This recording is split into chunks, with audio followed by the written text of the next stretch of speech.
Welcome back to DC, a Chocolate City story. The massive host King Flexxa here, and we're going live, literally going live, because we're 100 chapters in with the brand, and this is the absolute first in-person vibration. And I mean, this is an exclusive chapter episode of the Hennessy Never Stop, Never Settle Society series, highlighting entrepreneurs from all over that embody the Chocolate City spirit. Because there's a certain spirit with our nation's capital. And I got special guests.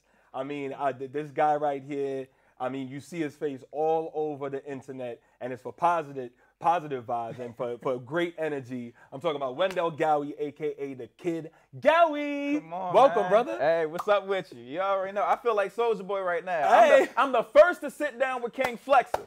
Let's get you the first. Come you on, the first. Bro. It's an honor. And this series, shout out to Hennessy, man, for this series, because entrepreneurs like you got to get noticed, man. You know what I'm saying? Got to continue to push positive vibes that you've been pushing out to the community. So, I mean, how did you get the name The Kid Gowie, first of all? Well, it's really simple. I don't know if people listen, you know, I feel like Kanye's a big figure the way people listen to him, but through the wire, he was like, and I still won't grow up. I'm a grown-ass kid. Ah. So I was like, yo, I'm a grown-ass kid. Like, I'm immature. I'm the most obnoxious person in my family, but they love me for it. It's like a love-hate. Like, life would be different without Gowie, but, you know, he also was annoying. So it's like just having that immaturity, I just named myself the Kid Gowie because I'm always fooling around. And it always stuck with you, I feel like. Always, yeah.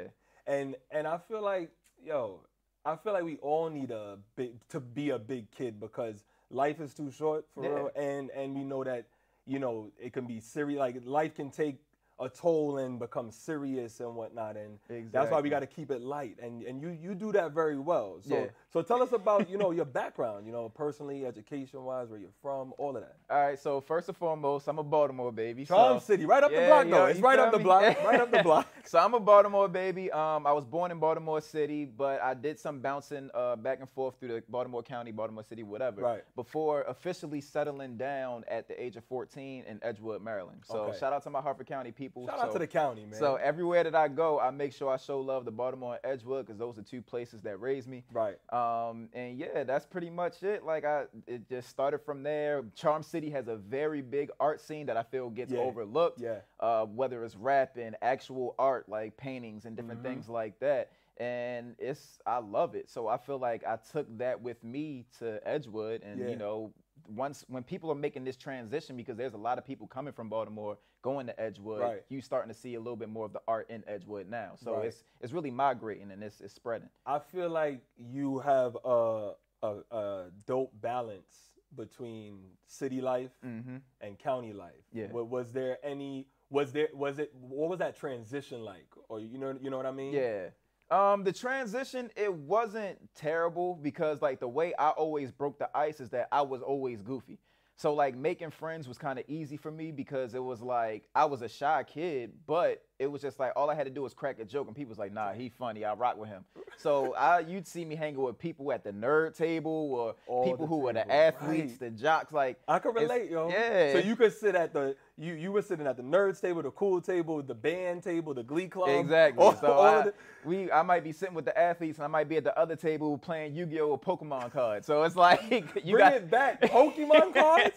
You gotta have that balance, bro. You gotta have that balance. And I'm sure that if there was any bullies around, they would actually know not to mess with you, because you would like probably hurt their feelings and embarrass them in a group full of people. To be honest, the Gowie that you see today wasn't the same Gowie growing up, because we're getting somewhere. Yeah, I had to build up that tolerance from those moments. So like those moments, hearing things about myself and people cracking jokes on this, that, and the third.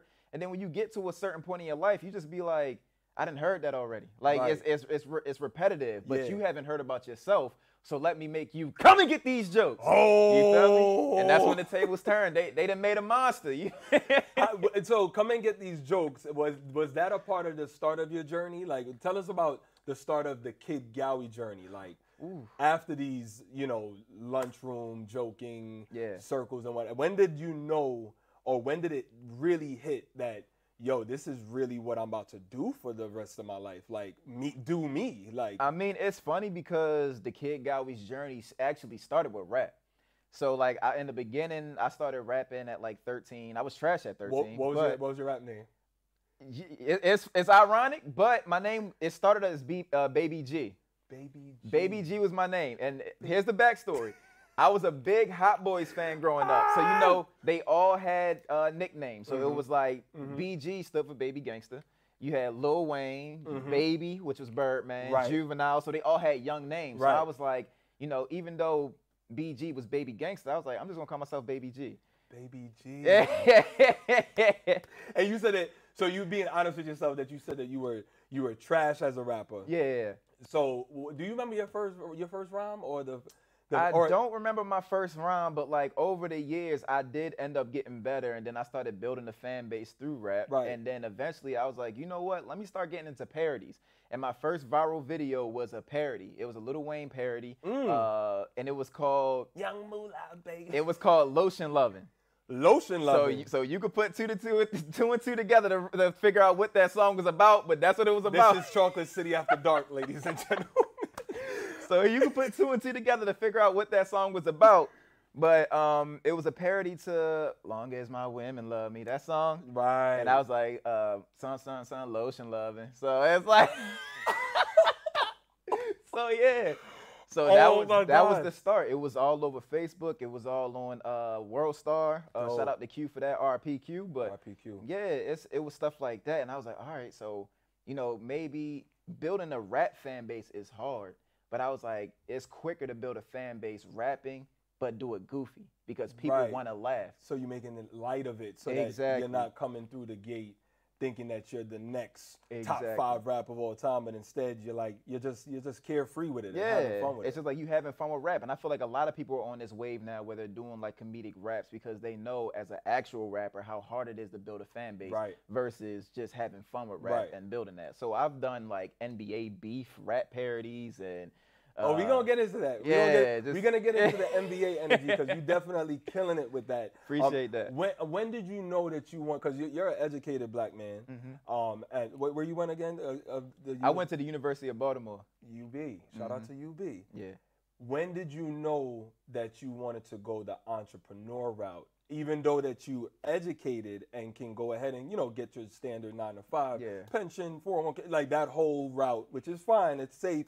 But when did you know that you want to step out into the entrepreneurial route? Well, because it could be scary. Yeah, to be completely transparent, I actually went to a 2-year college after I graduated high school, got my AA, went to UB, and while I was at UB, it was one of those situations where I'm like, yo, like I can't get an internship, I can't get a part-time job, like with this AA degree, and it's like, yo, I didn't put so much effort and money into this, and I'm like, bro, something got to give. And then eventually, like, I'm working at a warehouse, working 10-hour days, and my back aching and body just in pain.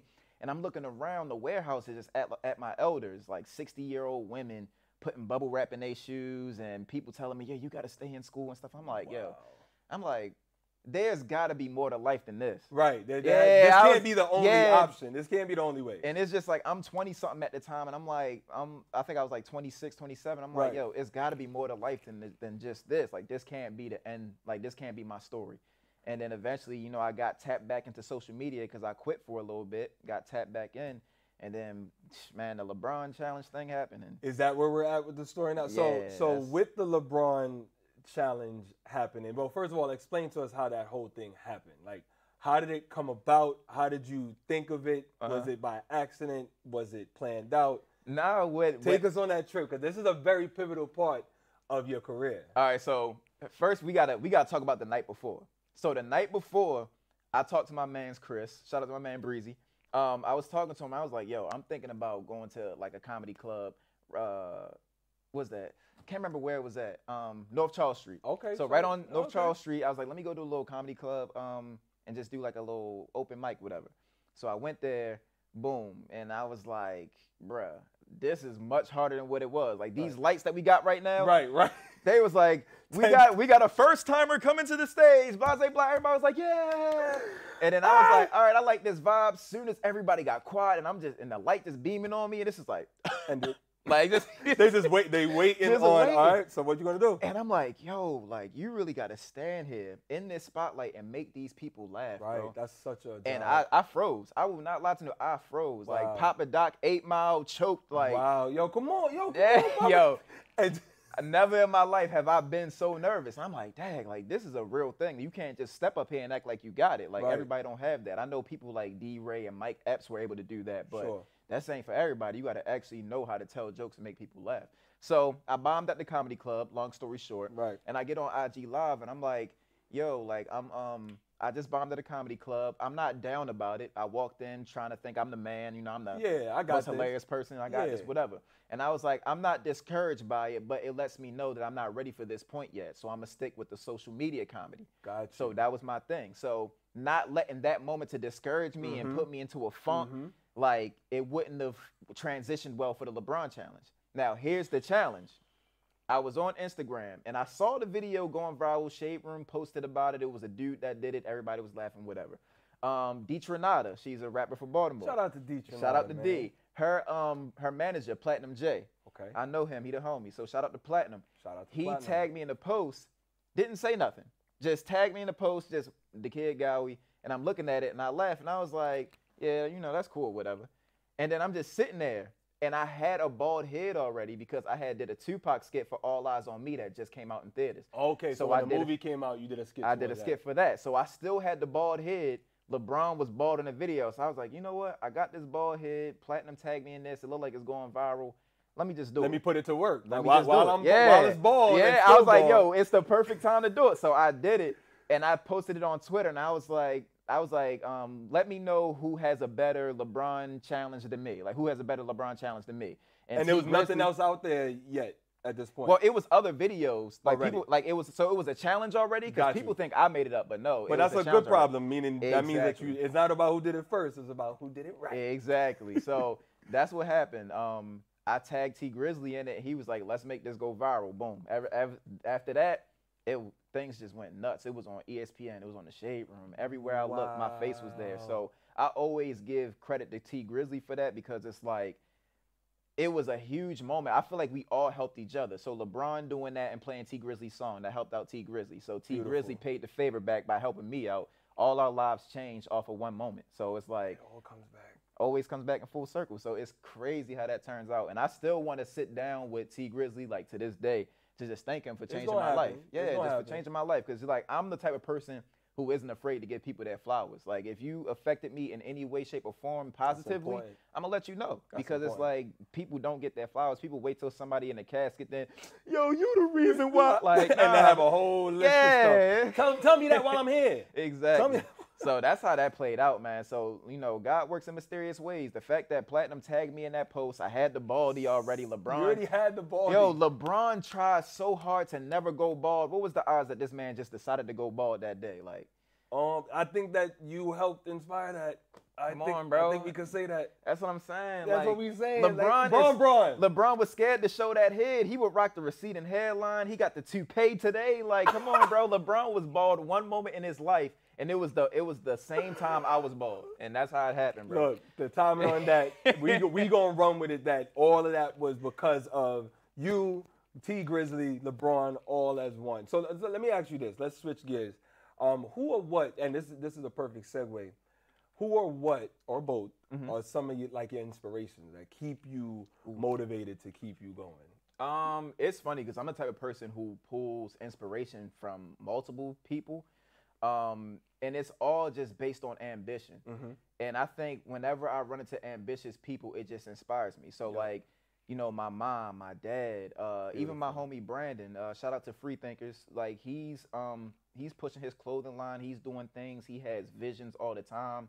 And it's just like some people just have that extra push and just want better for themselves. And that kind of just rubs off on you.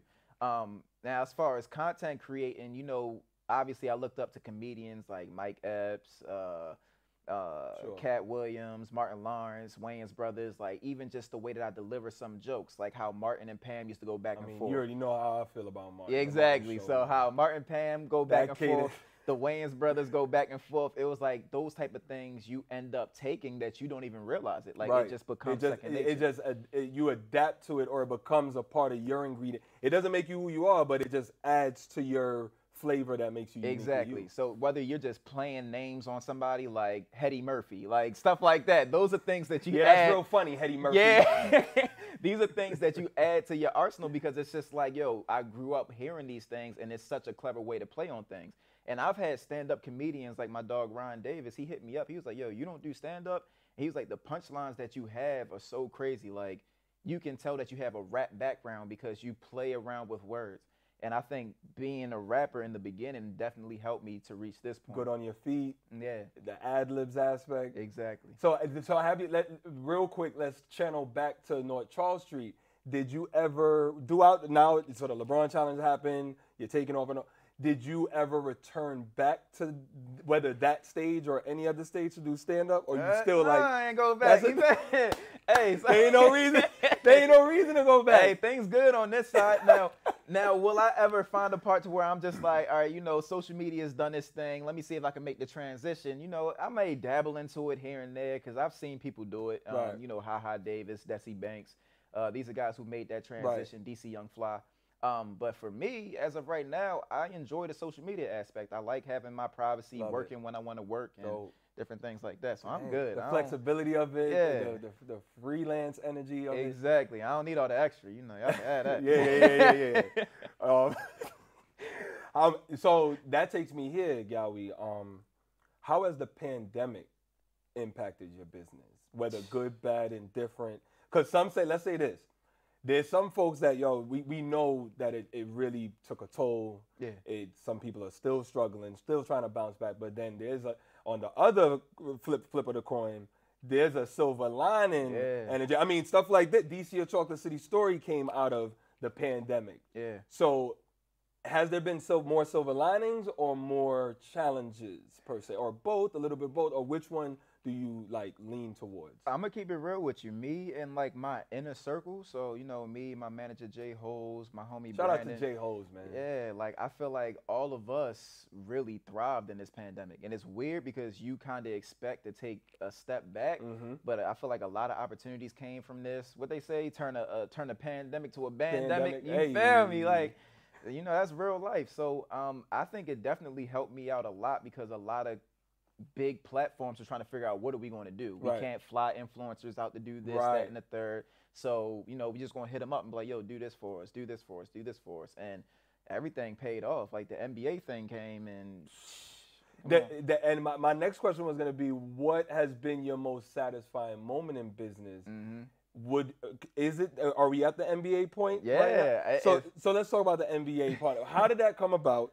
Because I remember you being in Chicago All-Star last year, and I think, did it already start that time, or did it come a little bit after that? Yeah, so we've been plugged in with the NBA for maybe, I want to say 2 years. Strong. I showed up to Summer League in 2019, like you said, the All-Star Weekend and different things like that. So these are things that have been in motion for a while now, but this opportunity that came, bro, I was just like, bro, because the way I was looking at it, it made me feel like I was the face of the NBA, not as far as player-wise. Obviously, you got the LeBrons and the KDs and the Currys, but as far as an actual face that you look to when you're talking NBA on the NBA platform, that's the kid Gowie, bro. And I'm like, yo, I grew up watching basketball, and what a lot of people don't know is my original dream job, what I went to college for, was to be a sports journalist. Okay, so you was on your Stephen A. Smith energy, and that's Unc, man. We all love a good Stephen. So that's what I'm saying. It's people don't realize how huge that is to me because going to school, writing for the school newspaper, talking about NBA players or sports or whatever, putting stats together. Look at that. And I'm sitting here, the face of the NBA. What's up, NBA fans? Doesn't it make you feel like it makes you channel back to those times of you writing for the school paper, that was all a part of a purpose that is all getting fulfilled and that's so improved right now. That's why I say God is the greatest, man. There's certain things you have to trust your process. And I'm not saying the whole God thing to, push it on anybody, but just me personally, I'm a spiritual person. And it's just everything happens for a reason. Right. Like life really comes in full circle. Right. There's something that happened in your life that you're not channeling back to like really realize that this was something that you had envisioned all along, but it just hit you. And you like, dang, bro, I remember when, and it's like those moments are like what makes you smile and keep you inspired and want to keep pushing. Because I've had a lot of full circle moments, but this was the one, not being able to get, like I said, an internship, different things like that. But you never gave up, Never gave up. I feel like to add to what you just said about, you know, it all coming back full circle and whatnot, but I got to give you kudos because you were aware of your gifts, your talents, and you didn't let the North Charles Street moment discourage you. You didn't let a turn down from this, you just continue. And you know what's the most beautiful part to me? You never compromised the kid Gowie. Yeah. That has, you know, there's sometimes that people, they transform into, or they have to adapt to what this part of the industry requires for them to be. You've been the same guy. Like I'm going back. Sometimes I go back to your 2017 vids and what. It's the same energy. You know what I mean? Yeah. It's the same energy. So I gotta ask. And you said something about your spirit. And being an entrepreneur, you tend to work around the clock, right? Yeah. And sometimes it can get challenging. How do you balance, you know, for your spiritual and your mental health? Because we know that those are strong topics right now in the world and society.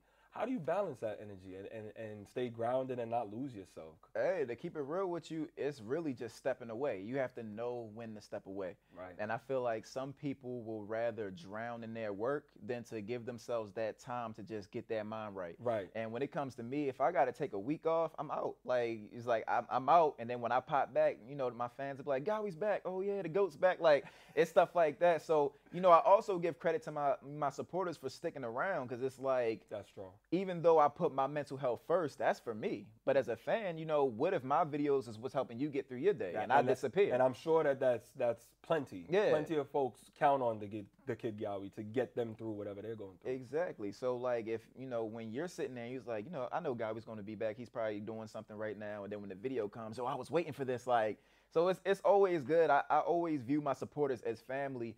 And I don't take them for granted. I feel like a lot of people get some fame and then, you know, oh, yeah, I got clout, this, that. Let me go to this club, pop bottles, get a section. It's like, with me, it's like y'all family to me because y'all gave me a purpose. You made me realize what my purpose in life was. I had clout before. Like I said, I had a viral video, 2012. Yep. But when I quit, you know, I had to start back from the bottom. And then the LeBron challenge happened. And I was like, I'm not letting it go a second time. Look at that. So so I'm able to embrace it now and realize that once this is gone, you're gonna have to get it right back. And I'm like, I'm not quitting a second time. So it's perseverance. Just exactly. So it's like just appreciating the moment and appreciating the people who are giving the time or spending the money or whatever. These opportunities ain't coming just because I'm the kid Gowie. It's coming because I'm the kid Gowie and people support me It's a combination exactly of the two. And I love what you said about taking your break. And you know what that really is, Gowie, is that you know that you're no good to your fans and your supporters or the public if you're not good to yourself. Exactly. Right? It starts with yourself. Exactly. Man. And they'll be able to see it on your face. You know, you do a video that you don't feel like doing. Hey, what's good, y'all? I'm the kid guy. I'm like, man, if you don't delete this and go back to the drawing board, bro.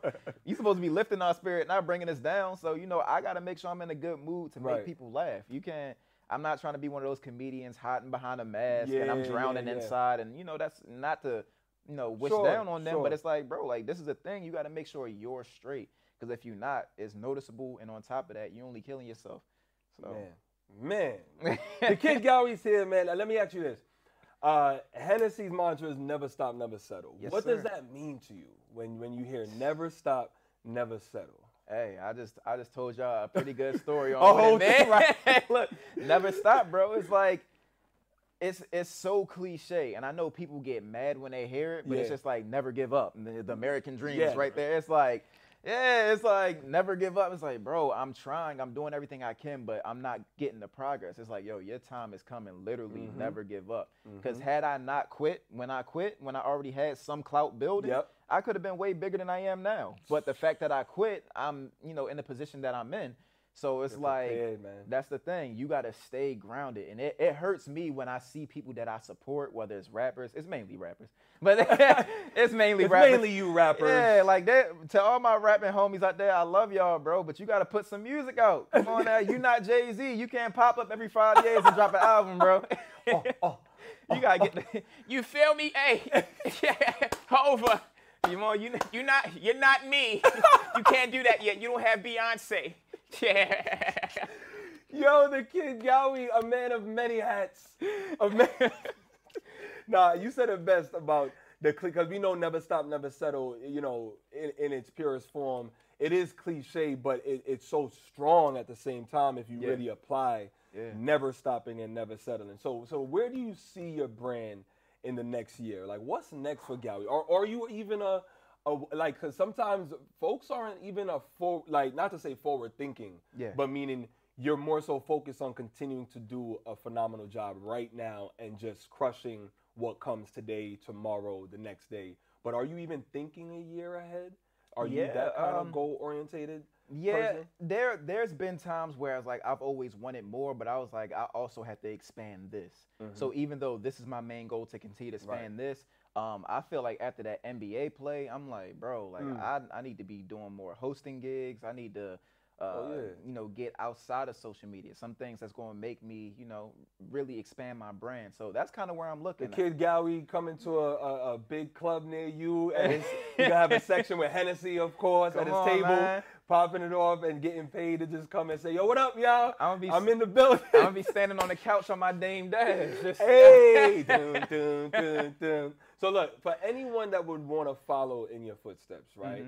The young entrepreneurs, the young grinders, what are 3 tips you like to leave with them, man? Like, there's 3 strong, the kid Gowie mantras.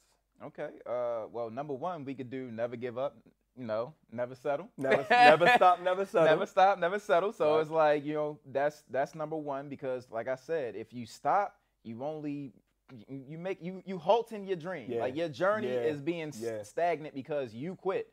So when you just let the outside world bring you down, and you know, like I said, I was working at a warehouse. I'm full time. I was full time in school, and I was still trying to pursue this. And it was just like, that's you know, hard. The more I got into my space, the more things started falling off. Look at that. So I don't tell people, but I dropped out of UB. You feel me? Because the social media situation, it took over. So it was just like where I would have gotten with my degree, well, my university degree, it wouldn't have got me to where I am now, being the face of the NBA. That is amazing. That's crazy. So like I said, never stop, never settle. Number 2, don't pay attention to the numbers. If you're a social media person, do not pay attention to the numbers. Tell them again. Do not pay attention to the numbers. Because when you start paying attention to the numbers, you get discouraged. Yep. And you can't allow that to discourage you, because when you're discouraged, you're not going to want to put out content. Right. So you just got to pump it out, and whatever goes to the people and they gravitate to, that's your stick. Yep. So I definitely had to learn that. You start looking, it's like, oh, this post only got 100 likes. Oh, this one got 1,000. Oh, yeah, I'm on a roll now. But then this one got, you know, 250. It's like a seesaw. Yeah, it's like a seesaw. You look at your followers. Oh, I got 16K. Or then it falls down to 15. You're like, I got to. So it's like the more you get caught up in that, you're going to get lost in the sauce. So you don't want to do that. And 3, I think the third one is really to focus on your mental health. I think that's the most important, and I'm not trying to do that to be like a spokesperson or whatever, but you really have to learn about yourself. I learned during this pandemic that I'm a sensitive person. There's a lot of things that rub me the wrong way, whether it's like I feel like people stealing content or somebody accused me of stealing content or whatever. It's like it's not just in the rap game. It's everywhere, bro. Everywhere. It's everywhere, bro. And everything in social media has been done. So it's like there's nothing new under the sun and nothing new on social media. Not at all. So it's like, you know, you have to focus on your mental health, because once again, your mental health is the engine that keeps you running. Right. So if you start feeling down, you know, you're gonna start stalling, and then once you stalling, you might just officially break down. So you gotta make sure that you good, you know, keep your oil, you know, keep everything going, get your oil changed, you feel me, keep everything running smoothly. Man, that's such a great way to put it, the kid Gowie, and I want to thank you for joining this DC, a Chocolate City story, because this platform has become and evolved into celebrating and highlighting folks like yourself that doesn't necessarily have to be from DC, but yet you are a shining example of what our nation's capital represents, for real, man. Oh, yeah, coming for all sure. the way from up the block from Charm City to the Chocolate City. So look, if you want to put action to these 3 tips from our entrepreneur, the Kid Gowie, or gather more educational resources, visit Hennessy's Never Stop, Never Settle Society.org. Again, never stop, never settle society.org, man. The Kid Gowie, it's been a pleasure, man. Hey, I appreciate you for having me. And like you said, even though it's a DC thing, we still in the DMV area, so it's all love, man. It's all love, man. This has been the first installment of the Hennessy Never Stop, Never Settle Society series. More to come of young entrepreneurs that are doing their thing, man. Yeah. The Kid Gowie. Appreciate you. So the next time, never stop, never settle.